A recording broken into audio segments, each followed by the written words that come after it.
Bismillahirrahmanirrahim. Elhamdülillahi Rabbil alemin. Ve salatu ve selamu ala seyyidina ve nebiyyina Ebil Qasimil Mustafa Muhammed ve alihi tayyibine tahirin ve ashabihil muntecebin. Hop, bu kitabın girişi, bu ders, geçen derste, bu derste kitabın girişidir ve genel anlamda felsefe hakkında ve medreselerde, ilmi medreselerde, ilmi havzalarda felsefenin durumu hakkında genel bir bilgi verdiği için ben şimdi daha konunun özetini söylemiyorum. Direktmen metin okuyarak metin üzerinden açıklamaya çalışıyoruz ki bugün inşallah bu mukaddimeyi bitirelim. Bir sonraki derste artık derslerin asıl derslere başlayalım. El-vad'u sabiqu lezî kâne aleyhi ta'limul felsefe. Burada felsefe inkılaptan önce ilmi havzalardaki felsefenin durumu hakkında genel bir bilgi veriyor. Ve bu bilgide ben hiç girmeyeyim. Kendisi burada o bilgiye bunlar hakkında bilgi veriyor. Burada 5 tane 7 tane yanılmasam 6 madde 6 maddede bu bilgileri vermeye çalışıyor. Diyor ki kâne lil felsefeti min beyni durusil havzati ved'un khâsun ve istisnaiyyun. Genel anlamda havzalardaki programı benimsemiyor Ayetullah Misbah Yezdi. Yani bir eleştiri yapıyor, öz eleştiri yapıyor ve bu öz eleştiri yaparken de bu yapıcı bir eleştiridir. Yani havzadaki, medreselerdeki, programlardaki eksiklikleri dile getiriyor, onlara dikkat çekiyor ve o eksikliklerin giderilmesinin gerekliliğini söylüyor genel bir anlamda.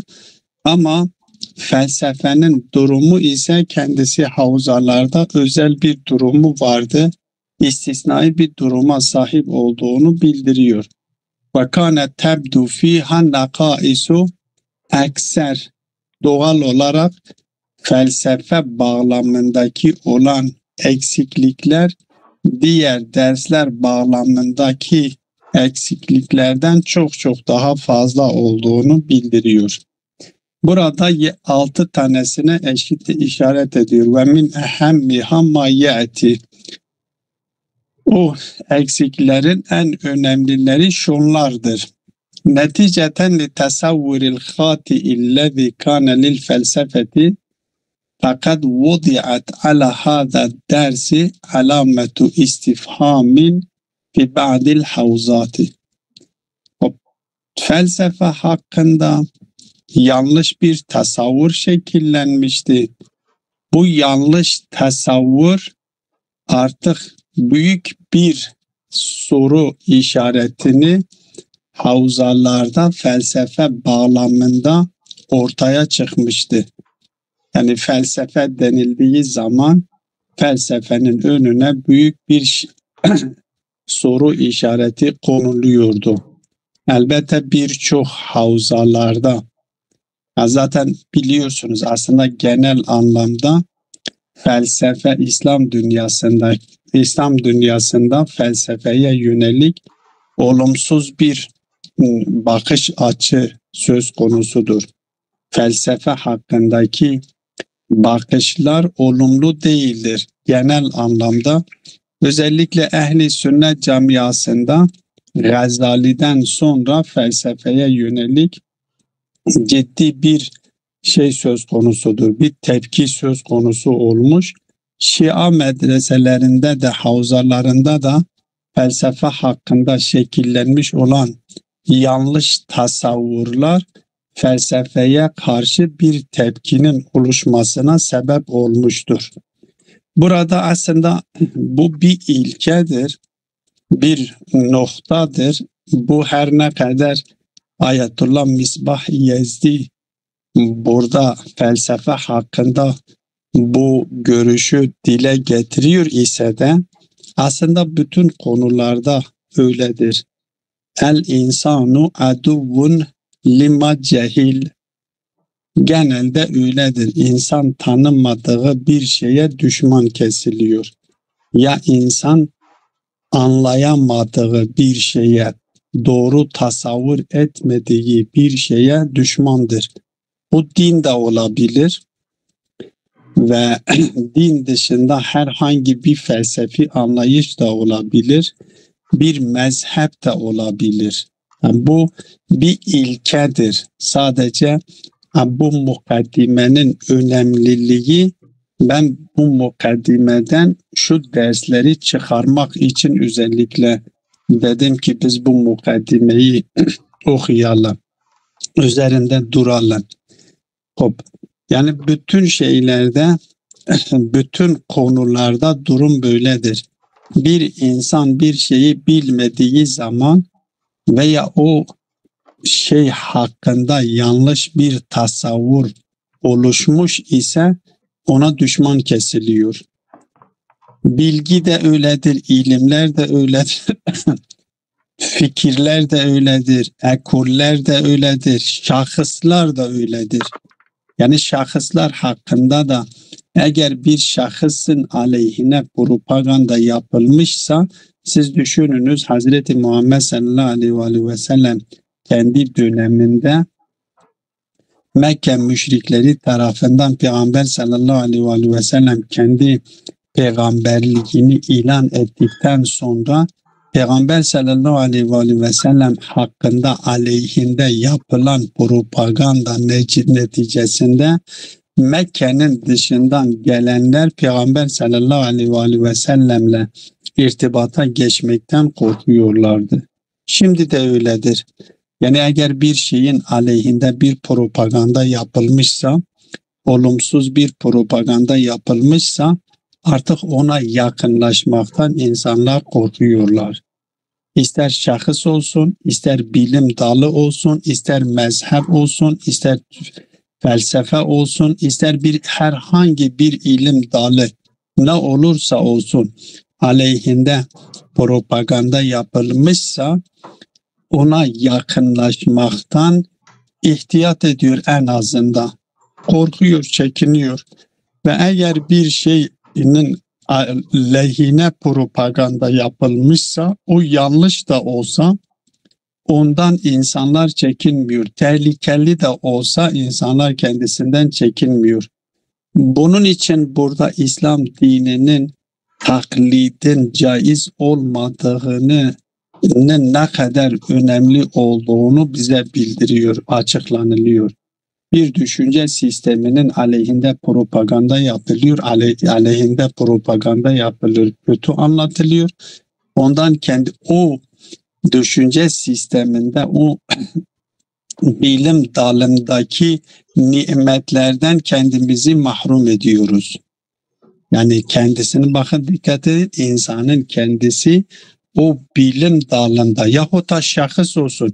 Farz edelim Peygamber sallallahu aleyhi ve sellemin aleyhine propaganda yapıldı ve Peygamber sallallahu aleyhi ve sellemin yanına gitmekten çekinenler kim zarar ediyor, kime zarar veriyor? Peygamberin kendisine mi zarar veriyorlar?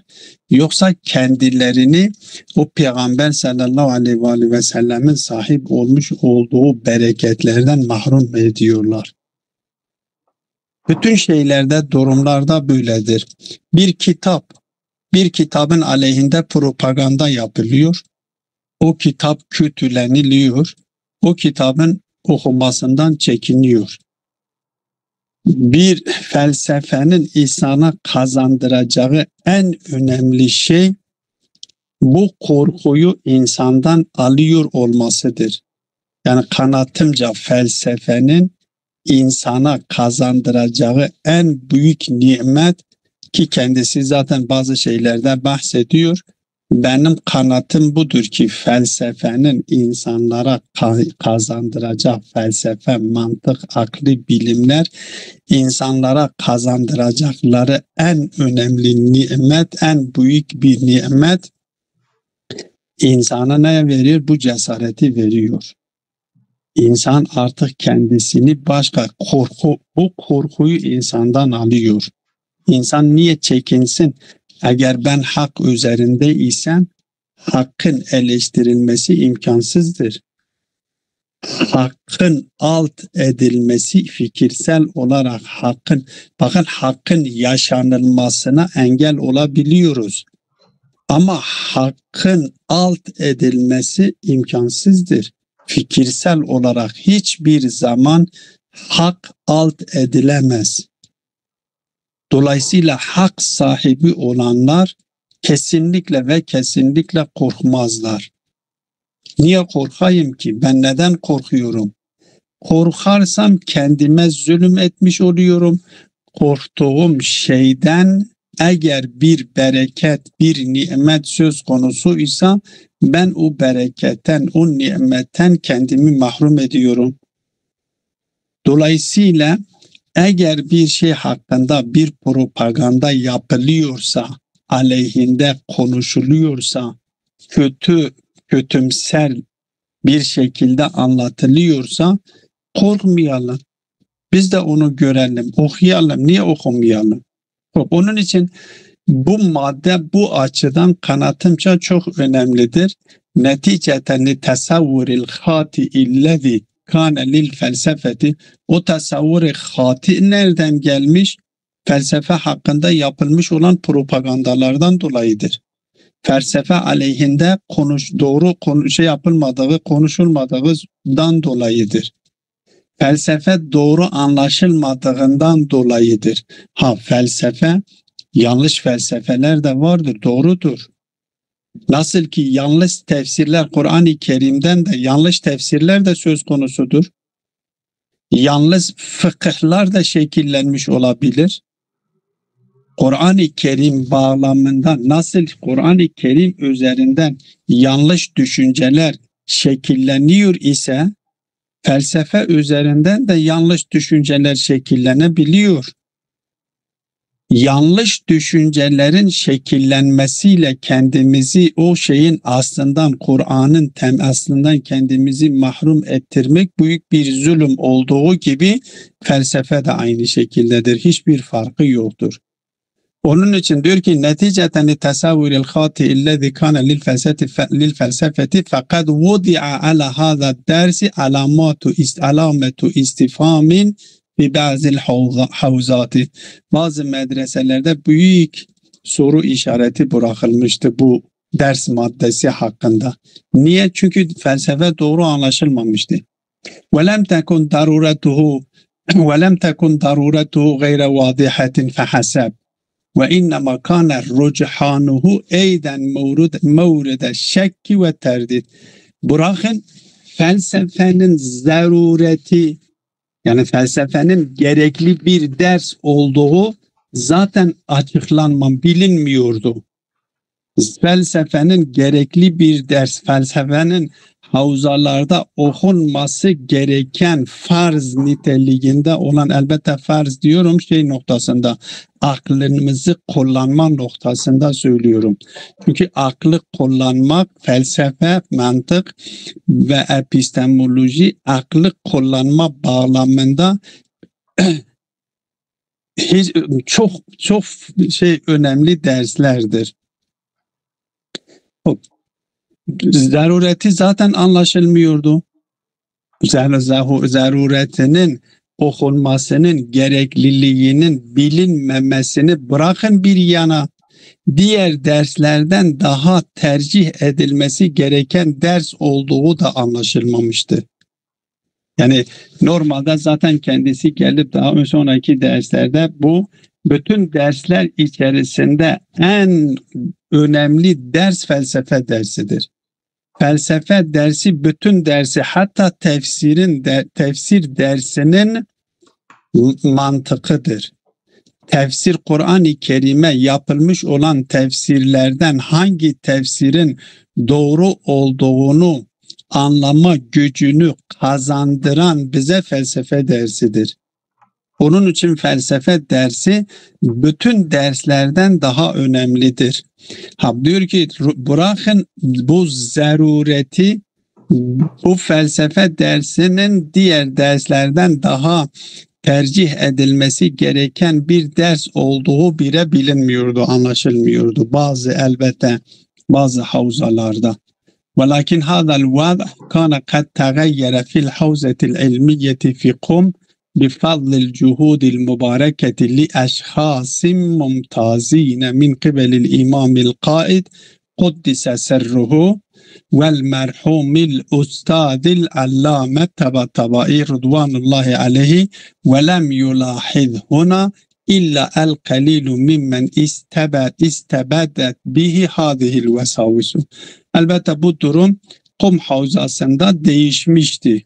Diğer havzalarda felsefeye yönelik böyle bir, hatta Kum havzasında da İmam Hümeyni vardır. Feyziye medresesi vardır. Feyziye medresesi eskiden büyük bir medresedir. Kum'un en önemli medreselerindendir. Orada İmam Hümeyni orada ders okurken, ders verirken çocuğu gidiyor. O zaman kuyudan su çekiyor, su içiyor, o kuyudan su içiyorlar. Felsefeyle meşgul olduğundan dolayı bazı öğrenciler diyorlar ki artık bu su necis olmuş. Bu sudan abdest alınmıyor. Niye? Felsefeyle meşgul olan birisi gitmiş o sudan su içmiş.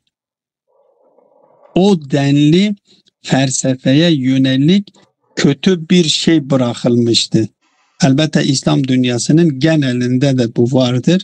Yine Şia'da da aynı şekilde bazı şeylerde bu durum söz konusudur. Yani böyle bir durum oluşmuştu. Ama İmam Hümeyni Kuddise Sirruhu Şerif ve Allame Tabatabaî'nin gerçekleştirmiş olduğu çabalarla, sarf etmiş olduğu çabalarla bu Kum havzasında bu yitirildi, yok edildi. Felsefeye karşı bu kötümserlik artık neredeyse bitecek durumda kalmış. Az bir kesim bu artık müptela olmuşlardı. Onun için diyor ki وَلَمْ يُلَاحِذْ هُنَا اِلَّا الْقَلِيلُ مِمَّنْ اِسْتَبَدَّتْ بِهِ هَذِهِ الْوَسَاوِسِ. Yani çok az öğrenciler kalmışlardı ki bu vesveseler zihinlerini karıştırıyordu felsefenin aleyhinde. وَلَكِنَّنَا نُلَاحِظُ أَنَّهُ لِحَدِّ الْآنِ يُتَعَامَلُ مَعَ الْفَلْسَفَةِ بِحَذَرٍ وَاِحْتِيَاطٍ. Bu kitabın yazıldığı döneme kadar da diyor ki biz şu ana kadar görüyoruz ki, mülahaza ediyoruz ki felsefeye karşı ihtiyat, bir korku, bir ihtiyat söz konusudur. Elbette artık bu tamamıyla halen şimdi de vardır yani. Şimdi Kum İran'daki havzalarda yine halen felsefeye karşı olanlar vardır. Artık etkinliklerini kaybetmişlerdir amca. Bu birinci madde. Bu madde dediğim gibi bu açıdan önemli de her şey için öyledir. Bir şey el insanu aduvun lima cehil, insan bilmediği, tanımadığı, anlayamadığı bir şey için bir şeye düşman kesiliyor. Genelde öyledir. Şahıslar için de öyledir. Kitaplar için de öyledir. Fikirler için de öyledir. Bilimler için de öyledir. ومن ناحية أخرى فقد ابتلي بعض المتحمسين للفلسفة الذين وجدوا أنفسهم في موقف الدفاع أمام المخالفين بحالة من الجزم والتعصب بالنسبة لمحتويات الكتب الفلسفية. Elbette şimdi bir kısım felsefenin aleyhinde olurken, felsefeye karşı tavır takınırken bunlara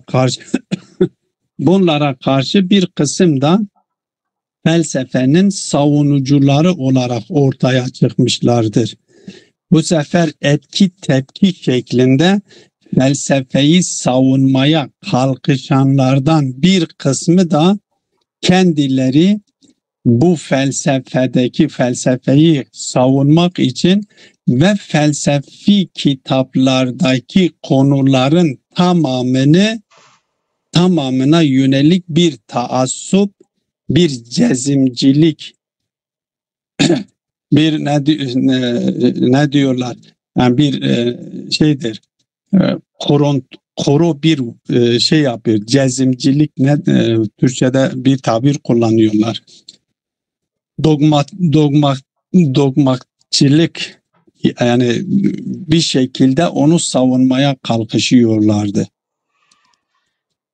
Öyle bir şekilde ki kitapların felsefi olarak yazılmış olan kitaplardaki bütün konuları savunmayı kendileri için bir vazife olarak kabul ediyorlardı.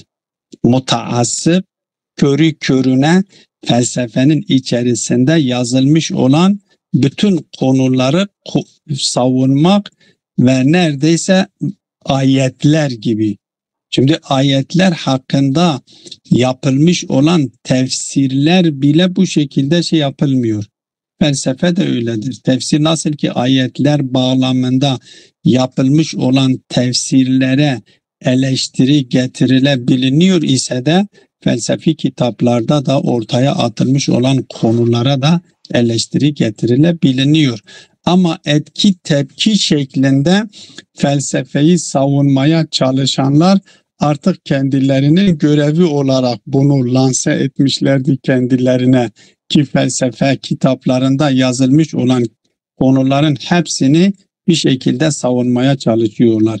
Ve keennehum mukellefune bi tebriri cemii ara'il felasefeti.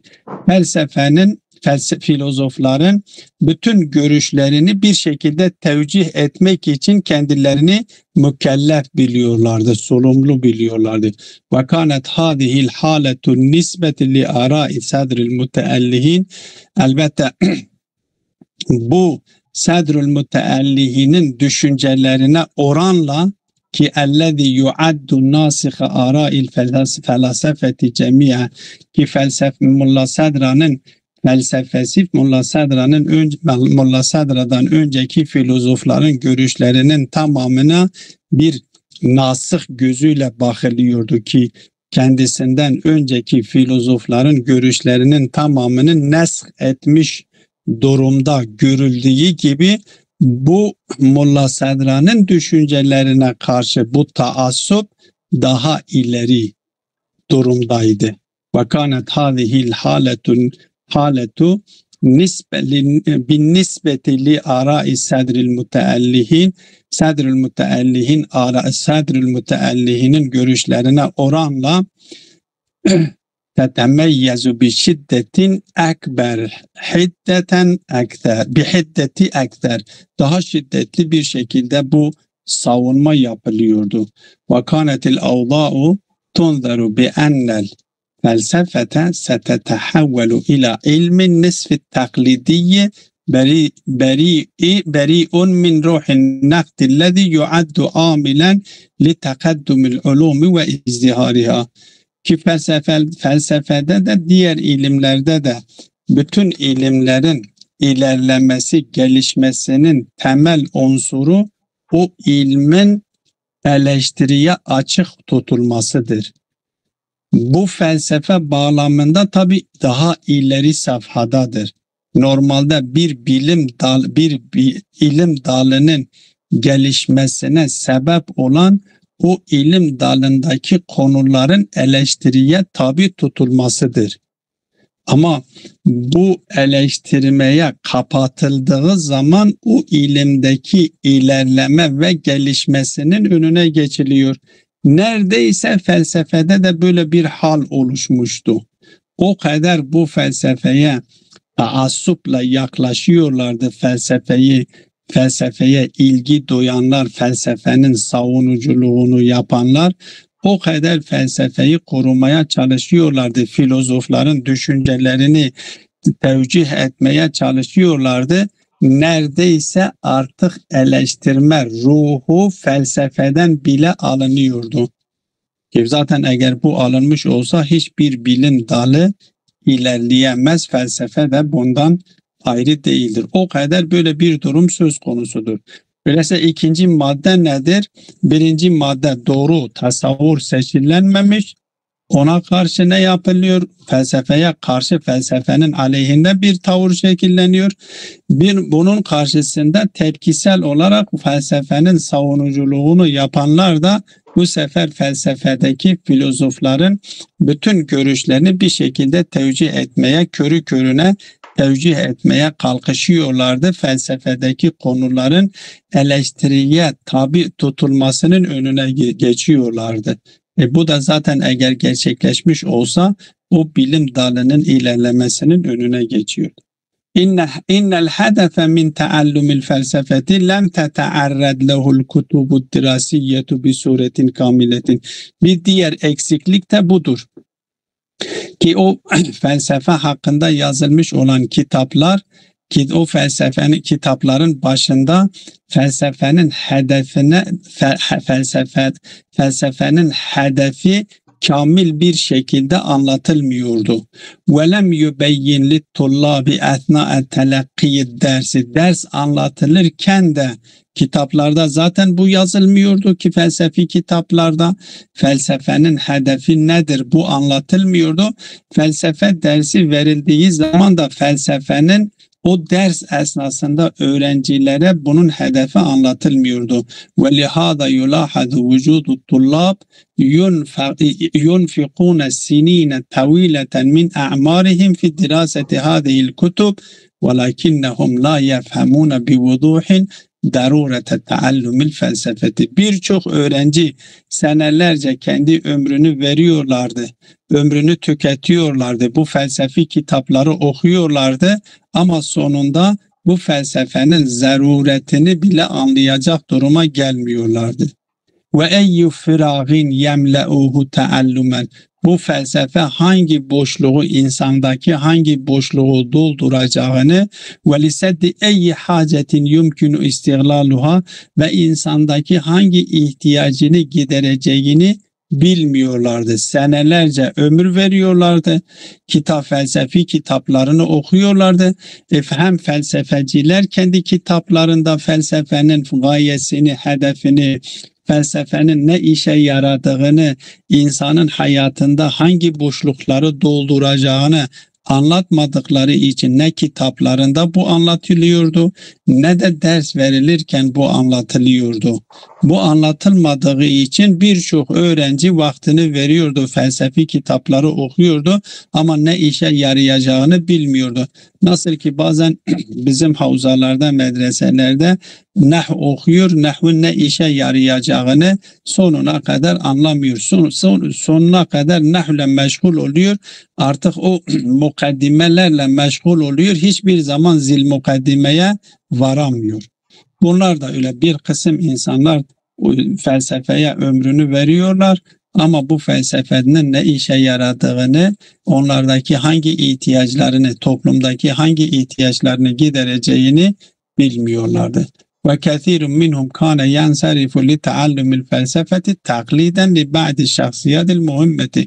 Bazıları da sadece bu felsefede bazı büyük şahsiyetler söz konusuydu. O büyük şahsiyetlere takliden felsefeye ömrünü veriyorlardı, felsefe okuyorlardı. Felsefenin ne işe yarayacağını bilmiyorlardı. Takliden büyük şahsiyetlere taklit ederek onlar okudukları için bazı öğrenciler de onlara bakarak okuyorlar. وَلَمَّا كَانَ هَؤُلَا قَدْ قَامُوا بِهَذَا الشَّيْءِ فَاِنَّهُمْ اَيْدًا yaktafuna atharahum. Diyorlar ki bu büyük şahsiyetler bu felsefeyi okumuşlar, biz de okuyoruz. Ve minel ma'lumi inde izin enne dirasete bihada şekli ile eyyin meda tuhakkiku necahen. Bu şekilde bu gayeyle taklidi olarak okunulan bir felsefe ne işe yarayacak, ne hedefi gerçekleştirecek, hangi ihtiyacı giderecek, neye faydalı olacak, nasıl başarılı olacağını zaten açıktır. Olmayacağı açıktır. Yani başarılı olmayacağı biliniyor. İnne tenavulel mesail ve tenzimaha lem yekun bi şeklin yefhemu minhu et-talibu ed-dafi'en li itharetiha. Bir diğer eksiklik felsefe bağlamındaki eksikliklerden bir diğeri de felsefedeki konular diziliş olarak meseleler o doğru bir şekilde tanzim edilmemiş ki bir ders okunduğu zaman öğrenci tarafından bir sonraki derse teşvik edilecek şekilde tanzim edilmemişti. Ve ma huvel irtibatul mevcudu beyneha, bu şimdiki okuduğu dersle sonraki dersin arasında nasıl bir ilişki söz konusu olacağını, nasıl ilişkinin var olduğuna işaret edilmediğinden dolayı artık öğrenci bir dersi okuduğu zaman bir sonraki derse teşvik olacak bir halet oluşmuyordu. Bu da kitaplardaki zaaftan kaynaklanıyor. O enne kıraate canibi minel kitabi la tuhyi fil nefsi er-ragbete li itmamihi. Kitabın bir kısmını okuduğu zaman kitabın diğer kısmını da tamamlayayım gayreti onun içinde meydana getirmiyorlar. Getirecek şekilde yazılmamıştı. Dolayısıyla kitaplarda böyle bir eksiklik söz konusu olduğunu bildiriyor. Beşinci eksiklik innel kutubel felsefiyete gâssetun bil mustalahatil muakkadeti elleti la yeteyesseru fehmuha illa ba'de sinine minel mumareseti ve istifragil cehdi. O felsefe kitaplarında çok öyle karma karışık, çok anlaşılmayacak istilahlarla, kavramlarla, yazılmış kavramlar vardır felsefe kitaplarında. Anlaşılmayacak, öyle kolay bir şekilde anlaşılacak kavramlar söz konusu değildir. Belki felsefedeki kavramlar öyle karma karışık, anlaşılması zor olan kavramlardır. Onların anlaşılması belki senelerce temrin edilmesi gerekiyor, tekrarlanması gerekiyor, üzerinde düşünülmesi gerekiyor ki anlaşılabilinsin. Yeterince bir vakit verilmesi gerekiyor ki o felsefedeki kavramlar anlaşılmış olsun. Ve aglabu tullabi fis sininel ula la yudrikune mağzel kelami. Öğrencilerin birçoğu ilk merhalelerde o cümlelerin, o kelimelerin, o sözcüklerin, o kavramların özüne varamıyorlar. Çünkü bilahare zaman istiyor. O zihindeki o kelimelere, kavramlara yönelik o kavramların ifade edecek muhtavaya zihinleri yabancı olduğu için onu öyle çabuk anlayabilecek şeklinde değildi. Dolayısıyla bunlar yeterince vakit verilmesi gerekiyor ve uzun bir senelerce bunlar temrin edilmesi gerekiyor ki o alışkanlık kazanılmış olsun. Böyle bir durum da felsefede söz konusudur. Hadihil kutub la tehtemmu bi tabiatil hal bil mesailid daireti fil mahafilil garbiyeti fadlan anil cevabi ala şubahatil haditheti leti tuthiruhal mazahibul mulhidetu fi asri rahin. Bu eski kitaplar doğal olarak Batı dünyasındaki batıdaki gelişmelere değinmiş değildir. Batı'da hangi fikirler gelişmiştir? Batı camiasında, ilmi camialarda ne gibi konular işleniliyor? Ona hiçbir şekilde zaten değinmiyor. Bunun yanı sıra yeni ortaya atılacak bu inkarcı materyalistler tarafından bu günümüzde ortaya atılan şüphelere de cevap verilmemiştir. O kitaplarda bu şüphelere verilecek cevaplar da söz konusu değildir. Böyle bir eksiklik, eğer felsefe Batı dünyasındaki gelişen olaylardan habersiz ise ve mulhitler tarafından, inkarcılar, materyalistler tarafından ortaya atılan şüphelere cevap da vermiyorsa, o zaman bu felsefenin ne işe yarayacağını kim ne bilir? Doğal olarak öğrenciler bunu fark etmezler. Eski kitaplarda bu eksiklikler, bu 6 tane eksiklik söz konusu olduğunu burada bize bildiriyor. Burada kendisi Hasaisu hadal kitap, bu kitabın özelliklerine işaret ediyor. Ben daha buraya bu özelliklerine girmiyorum. Siz kendiniz mutala edin. Yani faydalı şeyler de zaten burada işaret edilmiştir. Doğal olarak anlaşılan şudur ki, eğer Ayetullah Misbah Yezdi önceki felsefi kitaplarda bu 6 tane eksikliğin var olduğunu söylüyorsa, o zaman bunun kendisinin yazmış olduğu bu kitapta bu eksiklikleri gidermesi gerekiyor. Dolayısıyla zahiren kendisi en azından, elbette yapabilmiş mi yapamamış mı ayrı bir mesele, ama kendisi bu eksiklikleri dikkate alarak bu kitabı yazdığına göre, öyleyse kendisi bu kitabında bu eksiklikleri giderecek şekilde yazması da doğaldır ki kendisi de işaret ediyor. Ben bu eksiklikleri giderecek şekilde bu kitabı yazmışım, bu dersi anlatmışım ve kitaba dönüşmüştür. Ve elbette bu iddiada da bulunmuyoruz ki bu hedefi %100 gerçekleştirebilmişiz. Mümkündür, biz buna gayret etmişiz, gider bu hedefi gerçekleştirecek şekilde biz bu dersi anlatmışız ve kitaba dönüşmüş ise de, ama yine de bir adımdır, eksiklikler olabilir. Bir sonraki alimler, yetkinler gelip bunu daha ileri safhaya taşınmasını umut ediyor. Bu şekilde biz bu giriş dersini artık burada tamamlıyoruz. İnşallah bu kitabın özellikleri zaten siz kendiniz mutala ediyorsunuz. Bir sonraki derse artık biz dersten başlayarak felsefi konuları işlemeye çalışıyoruz. Ve sallallahu ala Muhammedin ve alihi teyyibine tahirin. Teşekkürler hayran. Değerli hocam, yani yarın biz birinci dersten başlayacağız değil mi? Evet, biz daha bunu siz kendiniz mutala edin. Yarın yani pazartesi ya. Evet. Ders yani. El kısmı evvel birinci ders değil mi? Evet.